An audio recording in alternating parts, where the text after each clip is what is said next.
अस्सलाम वालेकुम नाज़रीन, मैं हूं मियां दाऊद और आप देख रहे हैं मेरा यूट्यूब चैनल। कोरोना वायरस की वजह से जहां पूरी दुनिया मुतासर हुई है और बड़ी तादाद में मर्द व ख़वातीन मुतासर हुए हैं, वहीं पर हज़ारों की तादाद में बल्कि शायद लाखों की तादाद में बच्चे जो हैं वो भी इस कोरोना वायरस से मुतासर हुए हैं। बराह रास्त कोरोना वायरस ने बच्चों को मुतासर किया है, उनकी ज़हनी नशोनुमा, उनकी तालीम, उनकी खुशियाँ, इन सब चीज़ों को कोरोना वायरस ने मुतासर किया है। ये किस तरह से पाकिस्तान के इतनी बड़ी तादाद में बच्चे जो हैं वो कोरोना वायरस से मुतासर हुए हैं, इस इशू के ऊपर बात करेंगे। हमारे साथ मौजूद हैं सीनियर एडवोकेट रफ़ीक अहमद भट्टी, जो फैमिली लॉज़ के ऊपर बहुत वसी तजर्बा रखते हैं, बहुत वसी ग्रिप रखते हैं, कॉन्स्टिट्यूशन के ऊपर और सिविल लॉ के ऊपर बड़ी गहरी नज़र रखते हैं।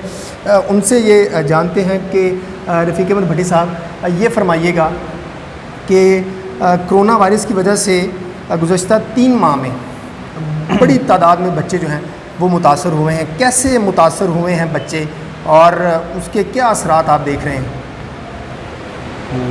बच्चों का जब से कोरोना आया, ये नोटिफिकेशन हुआ है, उसमें 24 मार्च 2020 से लेके तब से स्कूल बंद हो गए हैं।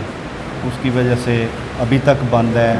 गवर्नमेंट ऑफ पाकिस्तान ने एक नोटिफिकेशन जारी किया जिसमें अप्रैल और मई 2 महीने के उसको समर वेकेशन ट्रीट किया कि ये ख़त्म हो जाएगा, लेकिन ये अब चलता जा रहा है और अब मे भी ये 2021 में कहीं जाके ये ख़त्म हो।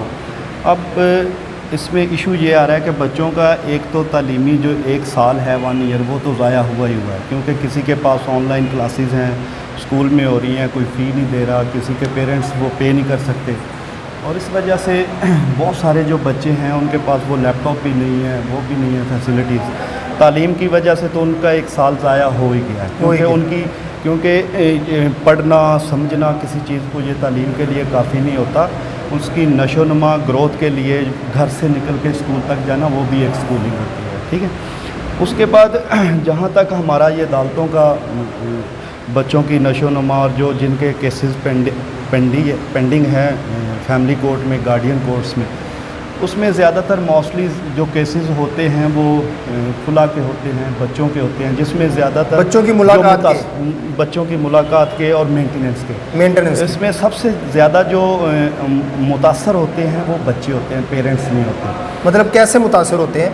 बच्चे इस तरह मुतासर हो रहे हैं कि अगर यहाँ पे कुछ मीटिंग शेड्यूल गार्डियन कोर्ट्स ने इस तरह बनाए हुए हैं कि कुछ बच्चे जो हैं वो उनका मीटिंग शेड्यूल इस तरह नहीं है कि वो अगर बाप के पास परमानेंट कस्टडी या डील डिसीजन या उसका मीटिंग शेड्यूल चल रहा है, फैसला हो चुका है, फाइनलिटी अटेन कर गया हुआ है, तो वो ये नहीं है कि वो उसके अगर यहाँ पे मीटिंग रूम बने हुए हैं, हमारे इधर सीनियर सिविल ब्लॉक में है, उधर जुडिशल कॉम्प्लेक्स में है, तो वो अब मार्च 2020 से वो बंद है। यानी कि वो बच्चों की मुलाकात जो अदालतों में होती है वो नहीं हो रही। 2 तरह के मीटिंग शेड्यूल होते हैं। हाँ। एक शेड्यूल के बाप अपने बच्चों को घर ले जा सकता है, माँ अपने बच्चे को घर लेके जा सकती है। दूसरा तरीकाकार ये है कि अदालत में बच्चे अपने माँ से या बाप से मुलाकात कर सकते हैं। कुछ बच्चे ऐसे, आपका कहने का मतलब ये है कि वो अदालत में बच्चों की मुलाकात नहीं हो। 2 तरह के हैं, 2 तरह के इश्यूज़ हैं। एक तो ये जो अपने घर ले जा सकते हैं वीकेंड पे या मंथ में 2 टाइम्स या ईद पे या किसी भी कोई भी त्यौहार आता है। दूसरा ये होता है कि जो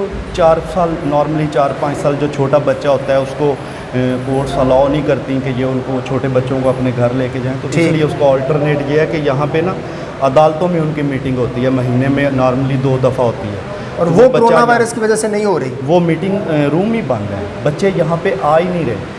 और बच्चे जो होते हैं, जो उनकी एफिलिएशन होती है, पेरेंट्स उनके लिए इक्वल होते हैं, क्योंकि कानून में ये नहीं है हायरार्की कि ये बाप इसकी प्राइम कंसिडरेशन है या वालिद इसकी प्राइम कंसिडरेशन है। कानून को अगर गार्डियन एंड वार्ड एक्ट और जितना जो इस्लामिक पॉइंट ऑफ व्यू से अगर हम इसको पढ़ते हैं तो बच्चे की जो प्राइम कंसिडरेशन होती है वो होती है उसकी वेलफेयर, उसकी वेलफेयर फ्यूचर होता है। रिश्ते सारे बाद में होते हैं, ये किसी को भी मिल सकता है, बाप को मिल सकता है, माँ को मिल सकता है, क्योंकि कोर्ट जो होती है वो एक्चुअली उस बच्चे की गार्डियन होती है। कोर्ट ने देखना होता है कि बच्चे की welfare, future, education, lodging, schooling कहाँ पे ये सिक्योर है, क्योंकि वो फिर इसको कोर्ट ने देखना होता है। लेकिन यहाँ पे ये सूरत हाल है कि अब बच्चा जो है वो फ़र्ज़ किया, अब केसेस तो चल नहीं रहे। हालांकि एक notification Lahore high court Lahore ने जारी किया है कि ये जो छुट्टियां आ रही हैं अगस्त तक, अदालतें बंद हो जाएंगी, हमारा समर वेकेशन होता है 1 मंथ का, तो अब वो भी चेंज हो गया शेड्यूल।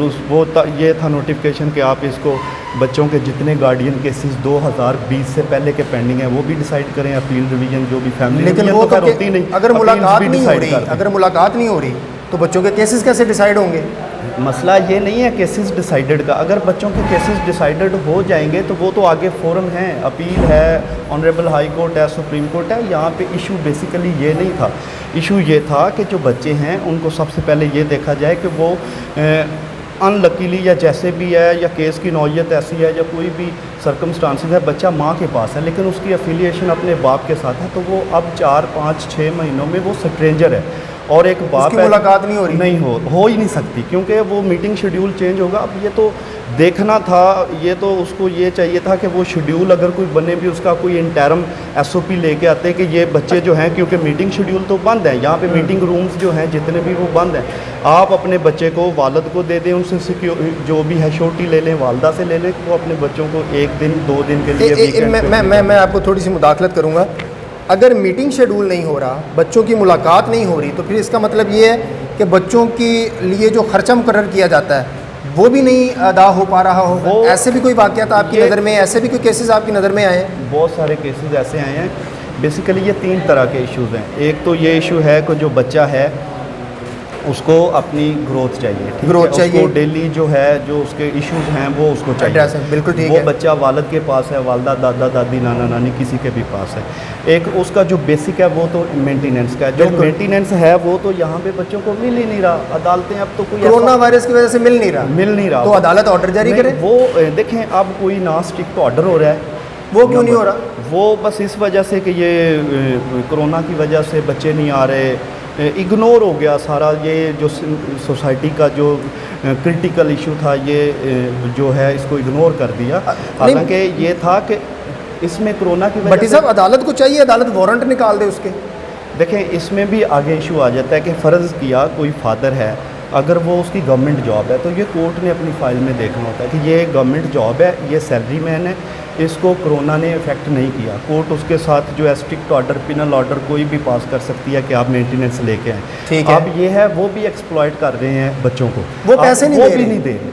दूसरा, यानी कि बच्चे 2 तरह से मुतासर हो रहे हैं। एक तो उनकी मुलाकातें नहीं हो रही, दूसरा उनके जो खर्चे मुकर्रर किए गए थे वो भी नहीं दिए जा रहे, वो भी नहीं दिए रहे। और कुछ वालिद भी, फादर्स भी कुछ ऐसे हैं जो कोरोना की वजह से जिनके पास कोई जॉब नहीं है या जॉब से निकाले गए हैं या कोई लेबर या कोई काम नहीं है, कोरोना उनका कोई जेन्युइन इशू होगा, वो तो खैर खर्चा में भी नहीं दे ही नहीं सकते, लेकिन सारे नहीं, बहुत सारे लोग ऐसे हैं लेकिन वो भी इस कोरोना की वजह से नाजायज़ फ़ायदा उठा रहे हैं, एक्सप्लॉइट कर रहे हैं। और अल्टीमेटली इसमें जो एक्सप्लॉइट हो रहा है वो बच्चा हो रहा है। तो भट्टी साहब ये देखें ना, हमारी अदालतें जो हैं वो बुनियादी हकूक़ के तहफ़्फ़ुज़ की ज़ामन हैं। तो हमारी हुकूमत जो है वो आइन का आर्टिकल 35 जो है वो इस बात को कहता है कि अदालत बच्चे के राइट्स को प्रोटेक्ट करेगी। तो हुकूमत को चाहिए, अदालत को चाहिए वो कोई इसका हल निकालें। आखिर इन बच्चों की जो नशोनुमा है या इन बच्चों के जो हकूक़ मुतासर हो रहे हैं उनकी किसी न किसी को तो ज़िम्मेदारी लेनी पड़ेगी ना। नहीं, वो ऐसा खैर कोई SOP नहीं है, ये तो बस सारी चीज़ें चल रही हैं, केसेस चल रहे हैं। नोटिफिकेशन है, पहले ये था कि वो आप उसको अगस्त से पहले छुट्टियों से डिसाइड करें। अब छुट्टियों का जो शेड्यूल है वो चेंज हो गया, अब वो 22 से हो गई हैं, लास्ट वर्किंग डे 20 है। तो अब क्या होना है इसमें, बच्चों का अल्टीमेटली यही है कि बच्चों का स्कूल ज़ाया हो गया, उनका जो है हर चीज़ इफ़ेक्ट हुई है, उसकी लॉजिंग, स्कूल, मेडिकल, हर चीज़ जो है। और कोई भी वालिद जो है ना वो ऑनेस्टली जो मेंटेनेंस देता है वो कोर्ट में नहीं दे रहा। अगर किसी के पास हैं तो वो फिर भी कहता है कि कोरोना की वजह से काम नहीं है, मेरे खिलाफ कोई सख्त ऑर्डर नहीं होगा इसलिए मैं नहीं देता। अगर कोई पे कर सकता है, कुछ ऐसे हैं जो बिल्कुल दे भी नहीं सकते, उनके पास जो सोर्स ऑफ इनकम नहीं है या उनके पास डेली वेजेस का कोई ऐसा नहीं है, तो वो एक्चुअल कुछ रियल केसेस हैं। लेकिन इनको देखना तो ये चाहिए था कि ये बच्चे हैं, बच्चे इसमें कोई सेपरेट पॉलिसी बनाते हैं, कुछ भी कोई ऐसी पॉलिसी नहीं है। बहुत शुक्रिया, मुलाकात के हवाले से है ना उनके मेंटेनेंस के हवाले से है। बहुत शुक्रिया भट्टी साहब हमारे साथ मौजूद थे, सीनियर एडवोकेट रफ़ीक अहमद भट्टी साहब। मैं इस वक्त गार्डियन अदालत, लाहौर की गार्डियन अदालत के बाहर मौजूद हूँ। सारा दिन यहाँ पर इस चीज़ की, इस स्टोरी को खोजने की कोशिश करता रहा कि एक्चुअली पता चले कि प्रॉब्लम कहाँ पे आ रही है। पहली प्रॉब्लम तो वाकई ये बात दुरुस्त निशानदेही की रफ़ीक अहमद भट्टी साहब ने, और मैंने खुद भी इस बात की तस्दीक की कि गुज़श्ता 3 माह से बच्चों की अपने वालिदैन के साथ मुलाकातें जो हैं वो बंद हैं। और दूसरी बात, जो बच्चों का ख़र्चा मुकर्रर किया गया था उसकी अदायगी भी नहीं हो रही, और उसके लिए अदालतें जो हैं वो कोई सख्त हुक्म यानी कि वारंट जो है वो भी जारी नहीं कर पा रही हैं। होना ये चाहिए था, हमारी जो आला अदलिया है उनके हुक्काम को चाहिए था कि वो बच्चों की हद तक एक पॉलिसी बनाते। इस कोरोना वायरस की वजह से एक्सप्लॉयटेशन का अमल जो है वो नहीं होना चाहिए था। हज़ारों की तादाद में केसेस जो हैं वो इस वक्त लाहौर की फैमिली अदालतों में, गार्डियन अदालतों में पेंडिंग हैं, और लाखों की तादाद में ये मुकदमा जो हैं वो पंजाब समेत पाकिस्तान भर की जो फैमिली अदालतें हैं वहाँ पर पेंडिंग हैं। और इस कोरोना वायरस की वजह से, इस रवैये की वजह से, इस मुबहम पॉलिसी की वजह से कोई भी जो बच्चे हैं पाकिस्तान के अंदर वो उनको रिलीफ फराहम नहीं किया जा रहा। बच्चों की ना सिर्फ ये कि नशो नुमा मुतासर हो रही है, बल्कि वो अपने वालिदैन के साथ मुलाकात से मुतासर हो रहे हैं, और उसके साथ साथ उनके जो ख़र्चे की, जो उनके रोज़मर्रा के अखराजात की ज़रूरियात हैं वो भी पूरी नहीं हो पा रही थी। ये थी आज की वीडियो। मैंने सोचा कि कोरोना वायरस की वजह से एक मज़ीद इंटरेस्टिंग और इन्वेस्टिगेटिव स्टोरी जो है वो की जाए, और पाकिस्तान के आला हुकाम को, हुकूमत को, अदलिया के आला हुकाम को इस बात की निशानदेही की जाए कि वो इस अहम मसले का कोई हल निकालें। ये कोई तरीका नहीं है कि आप एक कोरोना वायरस की वजह से जो बच्चे हैं उनके हकूक़ जो हैं वो मुतासर करें, उनसे उनकी ज़िंदगी जीने का हक जो है वो छीन ले। अगर आपको ये वीडियो पसंद आई हो तो इसको अपने दोस्तों के साथ ज़रूर शेयर कीजिएगा, इसके ऊपर कमेंट करके अपना फ़ीडबैक भी दीजिएगा। अगली वीडियो तक के लिए इजाज़त दीजिए। अल्लाह हाफ़िज़।